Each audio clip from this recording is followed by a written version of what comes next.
Bantay Bulkang Taal naman tayo matapos ang naitalapong volcanic tremor sa bulkan. Kausapin po natin si Paolo Reniva, resident volcanologist ng Taal Volcano Observatory. Magandang umaga at welcome po sa Balitang Hali. Magandang umaga po, Miss Connie.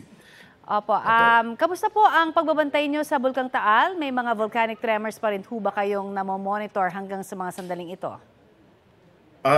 Yung volcanic tremor po na nagsimula nung Sunday ng umaga ay na-detect pa po ng mga records namin. So, ongoing pa po to, although may period na humihina siya at kaso medyo bumabalik po sa dating antas o level ng ng record po. Oho, at ano ho ang chance na magkaroon ng biglaang pagputok po ng bulkan?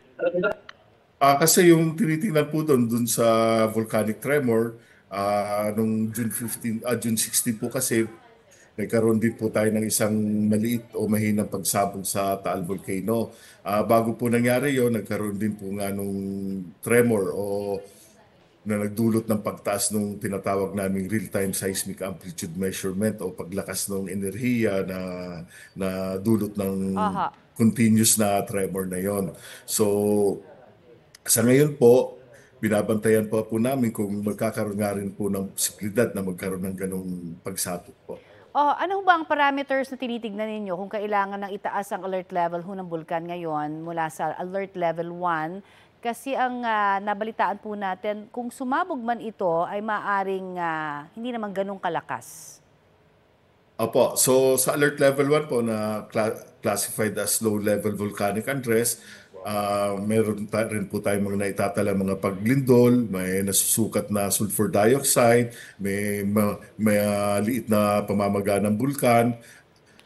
At para po ma-raise to sa alert level 2, mas mataas pong bilang ng mga volcanic earthquakes, mas malalakas po siya, na posible pong mararamdaman na po ng mga residente kahit po dito sa kabila ng Bulkang Taal sa mga komunidad po.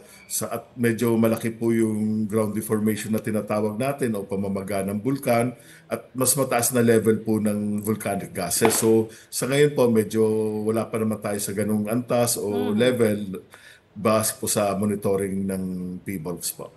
Marami pong salamat sa inyong update sa amin. Maraming salamat din po, Miss Connie, at sa mga taga-panood ng Balitang Tanghali. Salamat po. Maraming pong salamat. Yan po naman si Mr. Paolo Reniva, resident volcanologist ng Taal Volcano Observatory.